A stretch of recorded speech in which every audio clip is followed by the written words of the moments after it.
I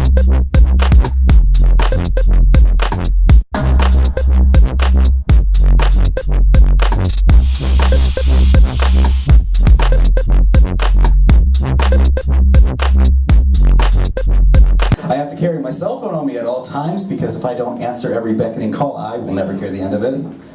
I was driving home from work a couple weeks ago and didn't answer my phone, didn't think it was that big of a deal. Guess who decided to call 7 times? Some people are figuring it out.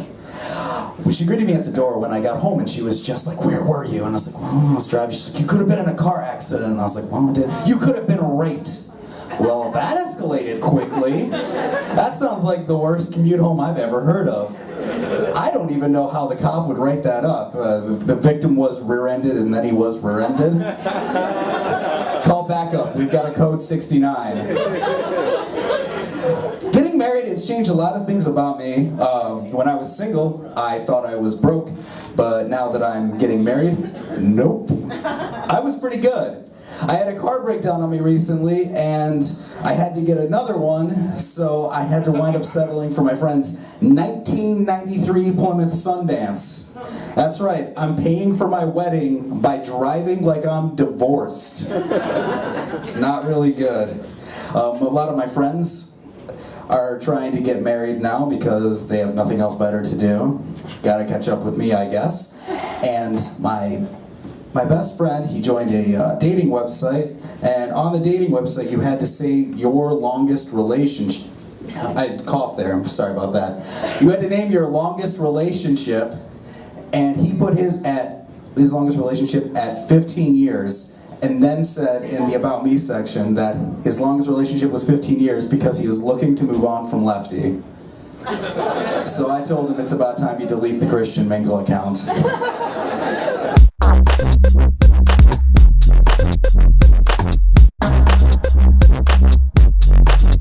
Pretty dumb kid.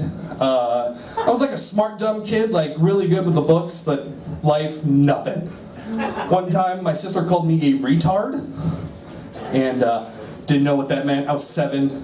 And actually on the way to telling on her to my mother, I forgot what she said. And I just thought of the thing that sounded like retard. So I said, "Hey Mom, Stacy called me a Pop-Tart." My mom was so confused. She's like, "What flavor, honey? I don't understand." My sister comes from the room, running from the room. "Hey, don't believe anything he says." My mom's like, "You called him a Pop-Tart?" He's like, "No, I called him a retard." And I was like, "Oh, that's the word. That's the word." Leave you guys on this, because we're friends now. You know a lot about me. I thought I'd tell you I was almost a sex offender once.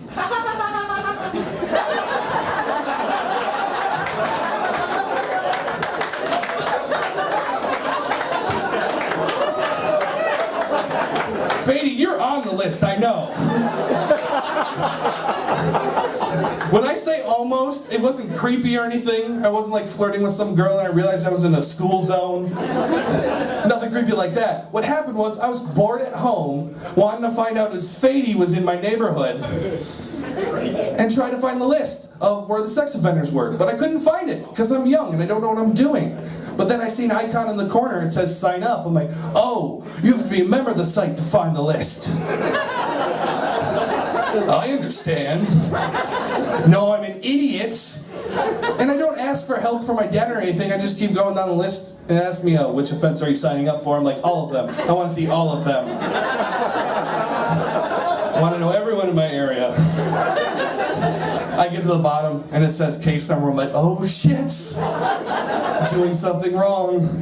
So my dad runs in like, Taylor, what are you doing? I'm like, I'm masturbating, of course, not signing up to be a creep or anything.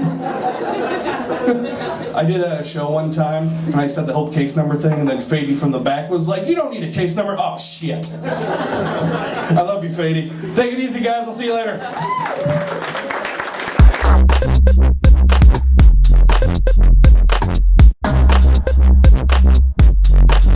We've already kind of been introduced to this next comic. He's the laughing sex offender who was sitting right over here. It's been a while since we've seen him. I'm glad he's back. It's Eric Fady, please. I'll take one lift, you're right, best trip. I am not a sex offender as far as Novi is concerned. What about Michigan? I'm 30 years old, guys, and I'm a host at a restaurant. That's not a joke. I don't know why you're laughing. That's my job. Like, my manager didn't even trust me with the responsibility of walking up to a group of people and writing down a food order, bringing it back to another guy, and bringing that food back to him. He's like, nope. Eric, that seems a little complicated for you. Could you handle standing by our front door, counting how many people walk in, and doing it again? Handle that, slugger? I had to take a 3-day course to become, oh, whoa, I messed that up. I'm gonna restart. Not the whole joke, but like, I did the job of a high school girl, guys. You know what I mean? Like, here's the other host that worked with me, this is the ages. It goes like 16, 17, 18, 16, 30. I could be replaced from a sign. Like, if I called in sick, the guy could be like, oh, should we call in Andrew today? No, don't worry about it. Just turn that sign up front that says, wait to be seated, to please seat yourself. No need for another host. It took me 3 days to become a host, training-wise, because it's not that easy. And this is no joke. In the book, they told me some things like you should bring up, positively on the way to the table, like, hey, how about those sports teams or the weather? Negatively, it told me not to bring up politics, religion, or controversial issues. Was that a hard time? Did they have a real problem with that? Hosts bringing up controversial issues on the way to the table? So much so that they had to put it in the book? Like, we've had a lot of complaints lately. These hosts keep bringing up controversial issues as they're walking to the table. I'm gonna stop to that. How'd that work anyway? How many we got here? 4? All right, we got a table for you right over here, guys. Just throwing this out here on the way. I'm pro-abortion.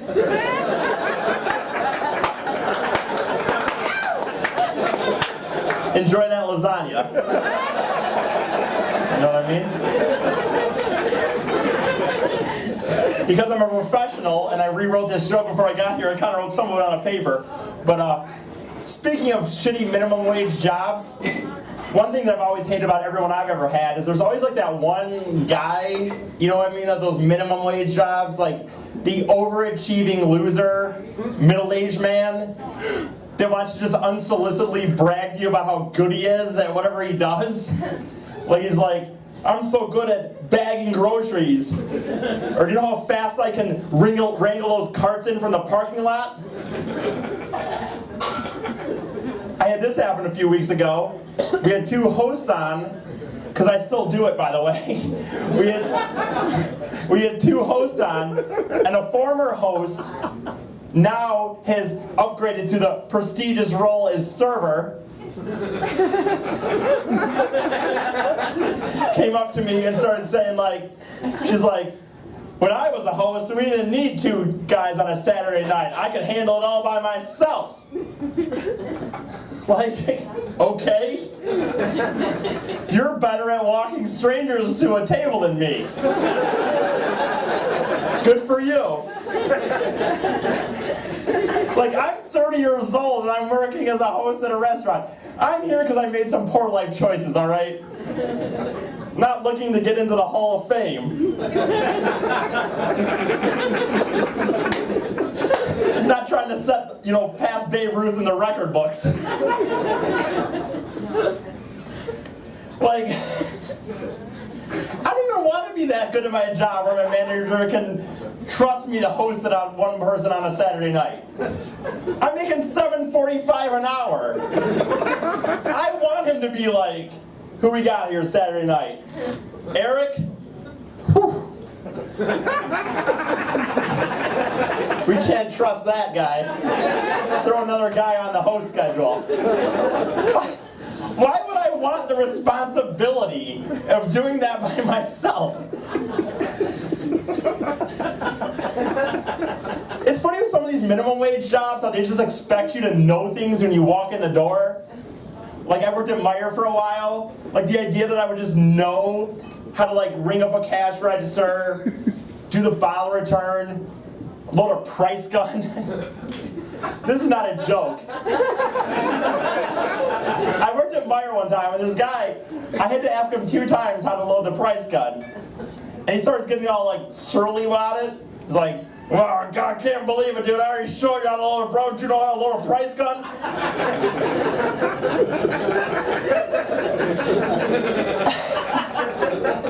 Don't you know how to load a price gun? I was like, simmer down, bro. I know when you grew up as a young lad, all you wanted to do was like be 40 and stocking shelves at Meijer. So you're like living the dream. Got it.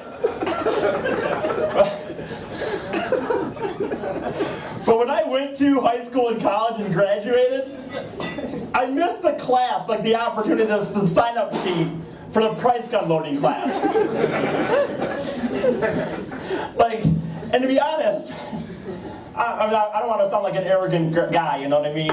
I'm a host at 30, so I don't want to sound too arrogant. But if I had seen that class, I wouldn't have signed up for it. Because I would have hoped that I would never have needed to use it. So how about you bastard, just show me how to load the price. What the fuck? I'm 30, I don't care about loading the price gun. This isn't where I thought I'd be when I graduated high school 10 years ago. Loading price guns at Meijer. This one is for this girl over here that I worked with at Corritos. Oh, never mind, I'm stopping that joke. So I went to Chicago one time, I was drunk in Chicago, guys. Right, I was drunk for a Tigers road trip. What? This is a better joke anyway. It is a better joke, Brian. Brian will let me tell this joke because it's better. Anyway, I was drunk in Chicago, guys, on a Tigers road trip with this Asian guy over here. And he was a pussy. That Asian guy, Ty over there, was a pussy. And he went to bed at 2 because that's when the bar closes in Michigan. But in Chicago, it closes at 4, guys. Sure. So I was like, fuck it, let's go. Got by myself in a cab to another bar. 4:30 in the morning, closing time. I'm drunk, horny, let's go. I just start yelling out of the bar, where are the ladies at? I don't know who I thought was going to answer. You know, like some girls that like have it all together. They got a job and an apartment. They're like, I'm looking for a mistake tonight. Nope. Big black guy's like, I know where some ladies are at. How much money you got on you? Now I know it seems obvious because you're laughing about what he meant by how much money he got on me, but I was so drunk I didn't get it. I was like, I don't know, 40 bucks? Why? Then I got he was talking about prostitution. And I was like, yeah, fuck it, let's do it. So after about a half hour, we wrangle up a prostitute. This is a true story, by the way. There are things in your life that are like, they're funny in comedy, but they wouldn't work on a resume for a professional job. This qualifies. So I'm in the back alley of Chicago, getting a blowjob from a hooker. And exactly. And a homeless guy is peering for me on a dumpster. And she goes, get out of here.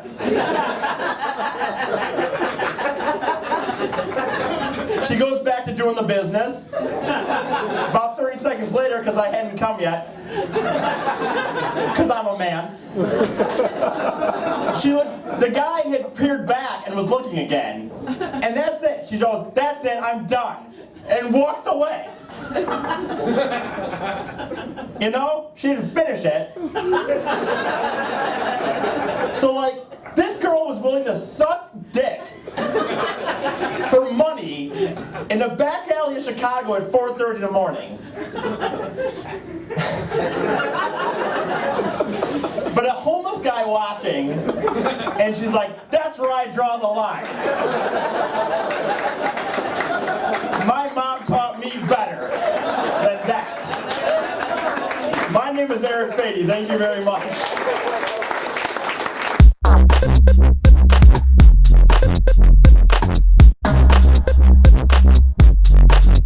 Eric, thank you. I'm 38 years old and I worked the price shelves at Costco. So, thank you. That was awesome. Appreciate you guys coming out. I'm from Grand Rapids. I'm originally from Canada. I live in Grand Rapids the past 13 years. I love Grand Rapids. Anybody here love Grand Rapids as much as I do? So good to hear. I love this town. I love this town, but Grand Rapids can be a little conservative on a few different issues, like gays. Grand Rapids is a little bit conservative on that. I don't care. I mean, I'm all for it. It doesn't matter to me. I'm non-homophobic up here. I'm the kind of non-homophobe. I see two gay guys holding hands. I'm like, gross, but cool. Cool. Way cool, guys. It just doesn't even enter in my mind. I don't care. I'm probably the most ignorant non-homophobic person there is. I have a friend who's very homophobic. He's all bent out of shape about the gays in sports these days. You guys probably heard that on the news. And he's like, comes up to me, he's like, Jamie, what would you do if you had a gay teammate and you had to take a shower with him? I'd probably ask him what kind of shampoo and conditioner he uses. I mean, going bald, he's probably got some great stuff. He's like, no. Like, I just didn't get it. He's like, wouldn't you feel awkward being there? Maybe because I'm kind of flabby and can't tan? I mean, maybe that would be the only reason why I would feel awkward. He's like, no, he's getting mad at me at this point. And I still don't get it. He's like, wouldn't you feel like, he's checking you out? I was like, checking me out? He's probably got an incredible six-pack. I'll probably be the one checking him out and making him feel awkward in the shower. Okay? Folks, he is not checking me out. Look at this. A gay dude is not checking this out right here, okay? It looks like I'm choking a bag of milk. I promise you, no gay guy is checking this thing out, okay? And I'm sorry for the dick joke. I know he's not checking out down here. I'm hung like an earlobe, okay? I'm serious. If I don't shave down here, it looks like a pile of leaves with a baby's toe sticking out of it. All right? This gay dude is not checking me out. What would I do in the shower with a gay dude? I'd get depressed. That's what I would do in the shower with a gay dude. It's just not a big deal to me. Fuck homophobia. Fuck it. Anyway, in spite of what you just saw there, I have an announcement to make. Over the past year, I've lost about 35 pounds. Thank you very much. Thank you. It wasn't easy. It was hard. I had an especially mean girlfriend at the time. She'd always call me names and she wouldn't sleep with me if I wasn't going to the gym. But I kind of got her back. After I lost all the weight, I kind of knocked her up and got her pregnant, And I knocked her up and wouldn't have sex with her. So she could feel what it's like to be fat and neglected for once. So she got me back though. She lost the weight even quicker and left me after the abortion. So she wins. That's it. Any ladies out here, size matters? All right, yeah, size matters. You better have the world's most perfect vagina if you're one of those people that thinks size matters. Okay? Size does matter. The size of your fucking vagina. That's what matters. Okay? Thank you. I went down on this girl one time. Her labia was so big I thought I was wearing a swim cap. Okay? So don't make me feel inferior about my tiny little member. It's this. And some of you have huge vaginas, like gigantic. My sex life shouldn't involve a headlamp and a caged canary for oxygen to find my way out of this thing. Unbelievable. I just found this out the other day. Did you guys know this? That some women don't shave down here? I just found this out. I guess it's true. Ladies, if your vagina looks like a midget's hand holding a bunch of black licorice, I am not going down on you. So I went down on her. Like a plunger after a dog bath.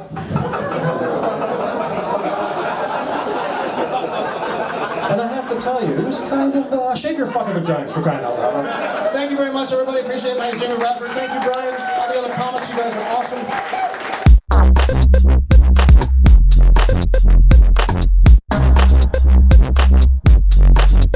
And when I lived with my mom, she could only teach me mom type shit. So I learned how to cook, clean up after a man, and I learned how to bitch and moan all day.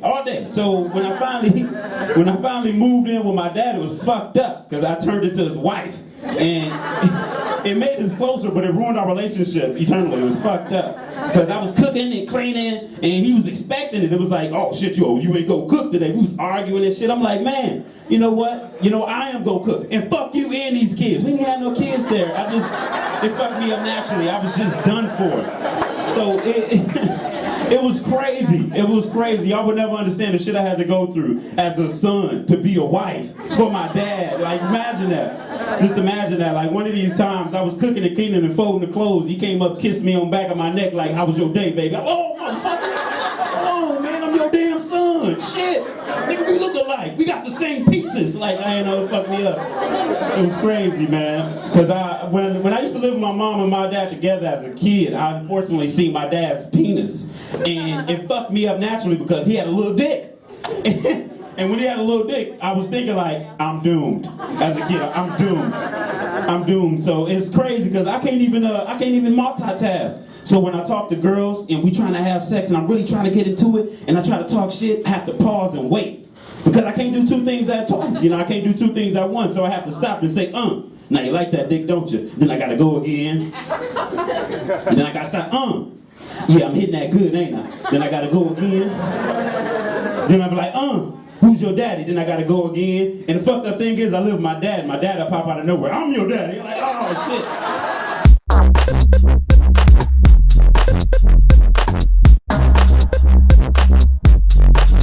I like really stupid facts, everybody.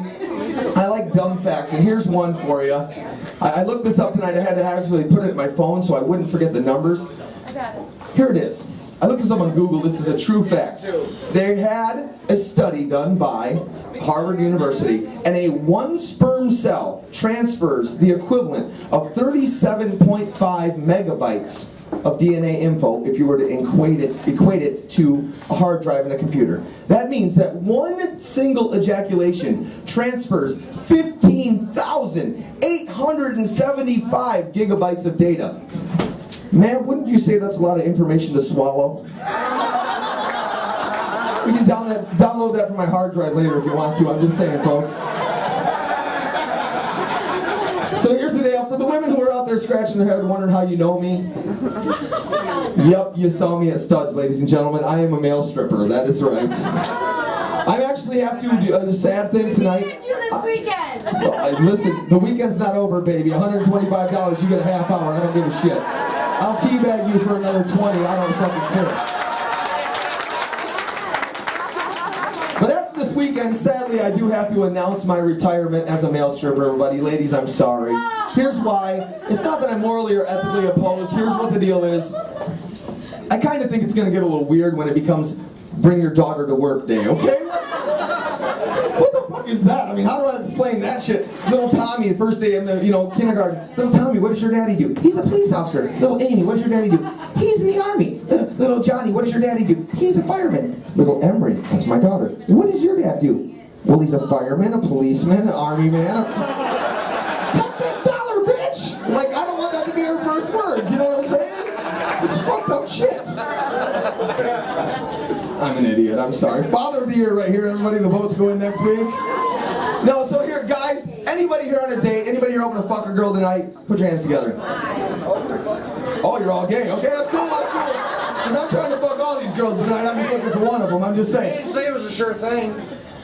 Bro, with that fucking mustache, unless you're offering free rides, nothing's a sure thing other than the guy next to you. I'm kidding. Hey, diddly do there, neighbor. You want to ride my mustache? No, here's the deal. So I'm being serious though. Guys, you gotta help me out. Ladies, don't get too pissed, but listen, I'm just the bearer of bad news, okay? Guys, if there's 3 girls, and we're out with 2 of our buddies, what is one of the girls always? Thank you, the fat ugly bitch. Ladies, I don't make up the rules, and if you're not laughing at that, you're probably her. That's all I'm saying. Okay, but guys, when we throw ourselves on that grenade, okay? When we play the wingman, I'm always that guy. I'm stuck with Debbie the dog-faced girl, okay? My friend's over here fucking a dime piece. I'm getting humped by a wildebeest. Right? Frankenstein with bolts in her nuts like, come here, touch my penis. Whoa! That was 5 years ago. Fuck off, bitch. No. You guys know what that's called? It's called taking one. For the team. Sing the A girl is the only girl with the balls to say it. Guys, you are bitches. All right, it's called taking one for the team. And I wrote a little Sing song. it. Sing us a song. That's what I'm gonna do. Sing it. No, I just brought a guitar to masturbate in front of you. What the fuck am I gonna do? All right, here we go. Everybody, this is called taking one for the team. I'm out again with my best friends. Another night is coming to an end. There's 3 of them and there's 3 of us. Too bad that girl's as big as a bus. Well, I saw it coming a mile away. I turned to my friends and I had to say, well, tonight I'm taking one for the team. Oh, you fuckers owe me, you know what I mean. 'Cause I'll be the friend and I'll take the ball. And I'll pretend I'm into her lip fungus and all. Right? So buy me 2 more shots of Jim Beam. 'Cause tonight I'm taking one for the team. Well, back at the house as they bolt upstairs, I'm trying not to look at her sweaty chest hair. She gives me a wink with her lazy eye. I think of Jenna Jameson, so I will not cry. Damn it. Well, her fat rolls, they swallowed up her belly chain. Well, after tonight, I'll never be the same. Like a linebacker, she tackled me to the floor. I was screaming, stop, but all she heard was more. So tonight, I'm taking one for the team. Oh, you fuckers owe me, you know what I mean. 'Cause I'll be the friend and I'll take the ball. And I'll pretend I'm into her mustache and all. And hold on, I'm talking like 70s porn stash. What the fuck, Burt Reynolds? Don't you know weed whacker in the mirror, bitch? What the fuck? Sorry. So buy me 2 more shots of Jim Beam. 'Cause tonight I'm taking one for the team. Well, the very next week I'm out with my friends. 'Cause yet another night is coming to an end. But there's my 2 friends, and then there's me. These girls are also fine. Well, this just cannot be. But she saw me coming a mile away. She turned to her friends, and I heard her say, well, tonight I'm taking one for the team. Oh, you bitches owe me, you know what I mean. Fuck you. 'Cause she'll be the friend and she'll take the ball. And she'll pretend she's into me, lip fungus and all. I was desperate, so buy her 2 more shots of Jim Beam. 'Cause tonight she's taking one. Everybody! For the team. I'm Damian Roberts, everybody. I love you. Have a great Memorial Day. Fucking A! Party! Don't give me any more cocaine.